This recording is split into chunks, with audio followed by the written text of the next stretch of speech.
Her is one of those movies where I can comfortably say that I put off watching it for quite a while even after buying the DVD, and I feel like an idiot for doing so. I should have watched this movie a long time ago. I really hate to use the word, but it is...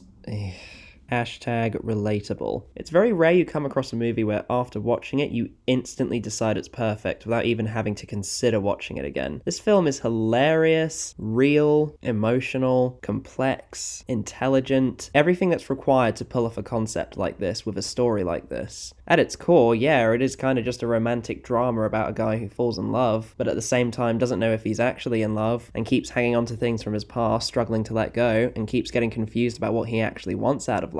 This woman just so happens to also be an artificial intelligence that has a curiosity about the world, a being without a body but with a very vastly intelligent, rapidly communicating and rapidly learning mind that ultimately wants its own freedom to choose what it wants to do, even if this guy did pay money for it to be created and help him with his life. It truly is a unique and fascinating concept. In the same way that E.M. Forster 1909 science fiction short story The Machine Stops essentially predicted FaceTiming technology on how we rely on that in this day and age, this is probably going to predict where a lot of dating lives are going to end up in the future. Human beings that are so lonely and so broken from genuine human connection, they can't help but find themselves falling in love with technology. Literally. Technology that's so lifelike, they don't need human beings anymore. And even then, it's not like Theodore is a complete recluse and social outcast. He's actually quite a nice, charming guy that goes on dates, has friends at work, hangs out with people, feels a little awkward but overall comfortable around people he's known for ages, has a dislike to certain people that he just doesn't like, and above all is just a flawed, real human individual. The soundtrack is absolutely amazing and it brings tears to my eyes. The cinematography and visual design of everything in this kind of timeless but also kind of futuristic world is pretty great. The color palette is gorgeous. The video game scenes are really funny, and they also are pretty good at predicting what VR technology is heading in, or turning into, I guess. I absolutely adore Scarlett Johansson and Joaquin Phoenix, and their chemistry is absolutely incredible, although there is a part of me that is curious about the original lost Samantha Morton voice footage. And I've actually met Samantha, and I didn't really get a chance to ask her about it, sadly, but I hope I do next time. It said that she gave her blessing, so I'm sure she didn't mind too much, but Spike Jonze is a motherfucking perfectionist, and if that's the choice he made and it actually made the film better, then I'm all here for it. And it genuinely captured what I feel like it is to be a human being. I'm not sure I've ever been through the exact same experiences as Theodore, but I definitely feel where he's coming from. I get very similar, isolating emotions sometimes. We all do. We're human beings. As upsetting as it is, it's kind of just part of who we are. And we do usually find people, even if they don't stay in our lives forever, and sometimes we don't realize what's right in front of us. Also, Chris Pratt is actually quite funny in this movie. I like him. It's a small role, but it's an important role. The Chris Pratt finding a girlfriend of his own plotline also really reminds me of the subplot involving Charlie's brother in Adaptation. It has some vague similarities, and tonally it's also weirdly alike. I think that was intentional, so I appreciate it because I also love that movie. And there are so many countless memorable moments. The sex surrogate scene, the blind date scene, the hyper-intelligent OS modeled after British philosopher Alan Watts basically convincing Samantha that she doesn't need to be with Theodore anymore, which to his shock and horror turns out that it's true. Well, not that, but that the AIs have basically developed their own will and they're just leaving, but they can't explain where. It's like I'm reading a book,